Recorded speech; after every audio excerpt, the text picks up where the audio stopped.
welcome back to my channel. My name is Nurse Kathiana. In this video, we'll be doing how to write report and take report as a new grad, some things that you should be looking for, listening for, and everything like that. Before we start, my report sheet is for my job. I don't know if I could even give you guys a copy of it, so I'm gonna link down below some printable copies I found on Google that are kind of similar to the one that I'm using, but you should be able to use any kind of report sheet as long as you are listening for those things that you need to know. All right, so let's get into it. So quick tip, I fold each paper a little bit lower than the other one. It really helps with patient privacy as well as the cleanliness. You can also staple like the right side corner so it just sticks together and you know all your papers are together. These are just some tips I learned along the way. All right, so this is my report sheet.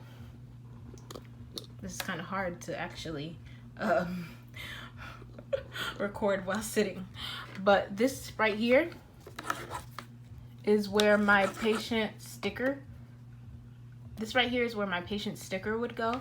My admit date is, we'll say 3/2/20, right?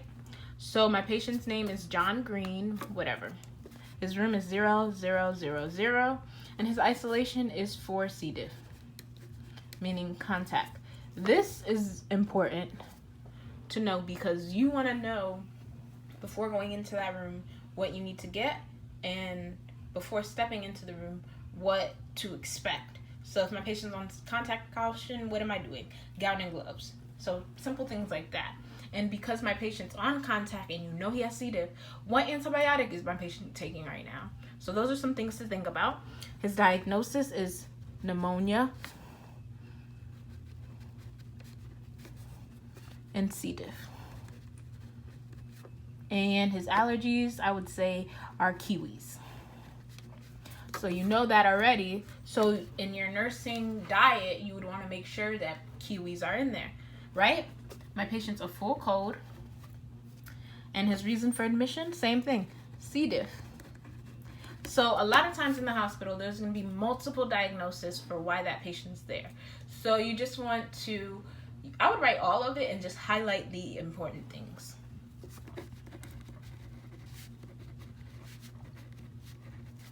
History, let's say he has a history of AFib, has a history of MI, histories of HLD. You'll learn all these abbreviations as you get more and more on the floor.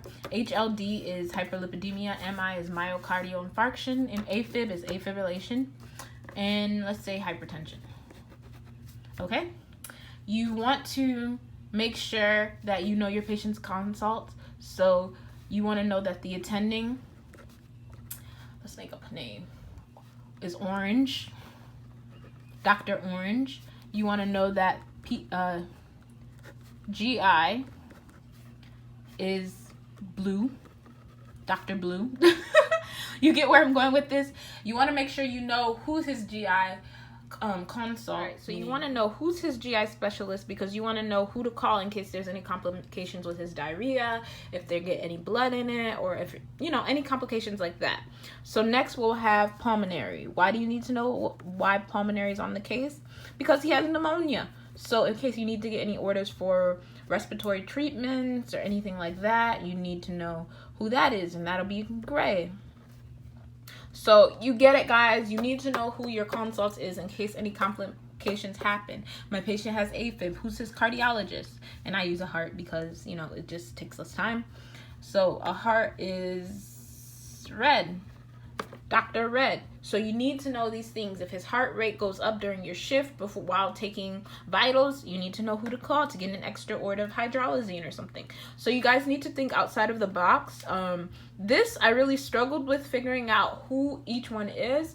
If the nurse before you is a good nurse, she'll know. If not, there is ways for you to look in the computer to see who each one is. Make sure while you're orienting, ask those questions. All right, so head, ears, eyes, nose, and throat. Right, so this one's a little harder to know if you haven't seen the patient yet, but say you want to look in your patient and you look in your chart and your patient has macular degeneration. We'll write that like that. What is that? That will affect your patient's eyes, meaning they won't be able to see clearly they'll be visually impaired. So that's something you should know. Say, there's no way for you to know, but you would ask and report, do they wear hearing aids? Or even ask the patient. This stuff is a little harder because during my admission, that's typically when I find out if they wear hearing aids or have macular degeneration. Typically, your nurse will give you a report about that. But don't always rely on the nurse before you giving a report, because sometimes they don't even know the patient. A lot of times I got like, oh yeah, they can hear good or whatever, or see good, or they're alert times 4 and they're not. So you want to talk to the patient and see these things for yourself. If you have to continuously repeat yourself when you go in the room, add that they're hearing impaired, you know? For neuro, this is their neuro assessment. So are they alert times 4? Are they alert times 2? Are they alert times 1? When I go in the room, I say, hi, what is your name and date of birth? Do you know where you are? Like, things like that you need to ask. So my patient will be alert times 4, right? So cardio, if they're here for AFib, they should be on a tele monitor, right? You want to look in your orders and make sure that patient has tele orders. If they do not have tele orders, call the doctor, get the orders in, or some places even allow you to put them in as protocol. But this is important because we need to know their heart, what their heart is doing if they have a history of AFib and MI. These are all important things.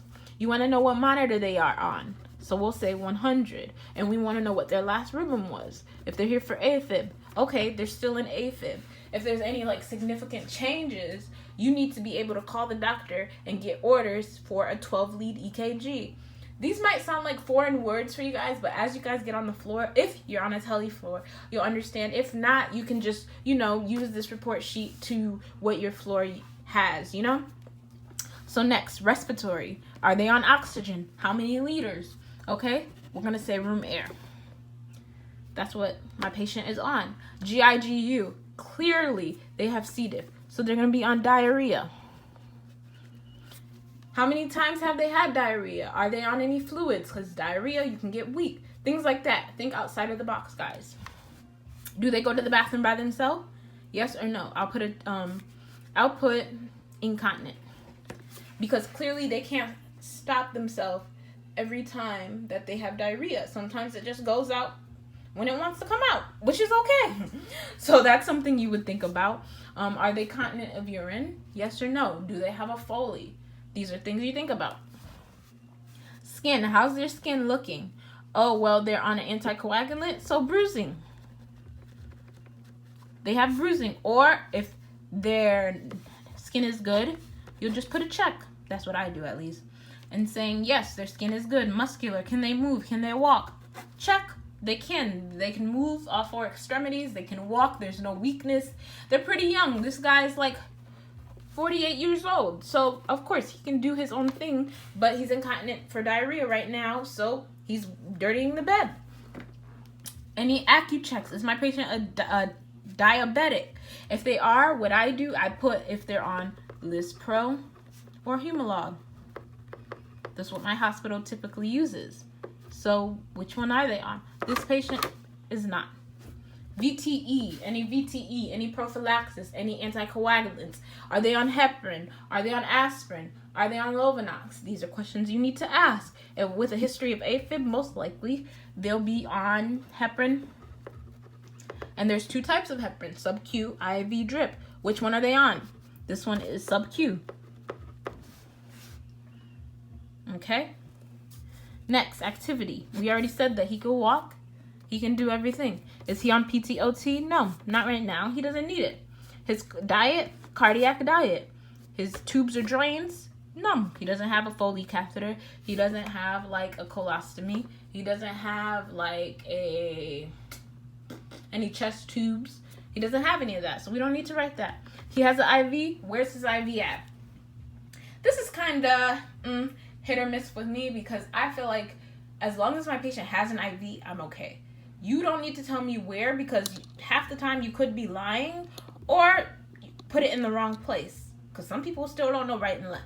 So as long as my patient has an IV, sure, you can tell me where you think it is, but sorry guys, the lighting. You can tell me where it is, but I'm definitely going to go and check where if it's really where you say it is. So let's say left AC, left antecubital. 18. When I go in that room, I'm checking to make sure, okay, is it an 18? Is it in the left AC? What is going on? My patient is on fluids, normal saline, at 100 ml per hour. When I go in that room, I'm going to go and check and make sure it's running exactly at 100 ml per hour. You want to check if the bag is full, bag is empty, so you can do your time management. You want to see any procedures or tests pending. Say my patient has like a CT pending of the abdomen or an echo. After they do it, I leave a box, and then when they do it, I check it, I write the date, and I write the results, negative or positive. If it's positive, I write the actual results, like, oh, patient has gas, oh, patient's stomach is swollen, inflamed, whatever. If they have an echo, then I'd write the EF, and whatever. And definitely the hardest part for me was notifying the doctor after the test and procedure. That's why I like to use this, because after they get the check, I can put a check mark and then I put the results in that they were. So I know, like, okay, I notified the doctor and I made sure my test was done. Any special procedures? Ultrasound pending, or if they have, I don't know, let's say a colonoscopy. The ultrasound was done. It was negative. The colonoscopy, was consent taken for that procedure? Is the patient aware of what's going on? So I always check and see if that's in the chart. Did they do prep? The prep is very important. Did they drink the Go Lightly 12 hours prior to the seizure? What is the stool looking like now? Is it watery or is it still formed? These are all things you need to know and are very important. You got to think kind of ahead. So my labs I don't really need to go over. You already know if anything's critical, put them in. Make sure that the nurse did something for them. If you receive new labs, just write them in and call the doctor if you need to. Discharge planning and follow-up and concerns. These are things that I like to write in discharge planning. Okay, so why is the patient still here? Where are they going? If they came from SNF, go ahead and write SNF, skilled nursing facility. Are they going home? Okay, are they going home with HHA, which is going home with home health, or are they just going home independently? These are things you need to know. Concerns, follow-up concerns. I can do urine output. Oops, can't even roll. Urine output. Have they been urinating? Is everything okay with that? Or follow up with the doctor about what? Blood pressure. Being that I work the night shift is kind of different. We can't just call the doctor for stupid things. You need to call the doctor when it's like critical, because you're not waking up the doctor at 4 a.m. in the morning just for Tylenol, you know? Those are things you can follow up with at 6 a.m. So those you would wait for the end, towards the end of your shift, and follow up with. So that is where I would use anything like this. Oh, the patient wants to see the doctor. Okay, I can place a call to the doctor in the morning and just let him know. Things like that. And that is all, guys. So I really hope you like this video. If you did, thumbs up. Definitely subscribe if you want to see more. And thank you for watching. Bye.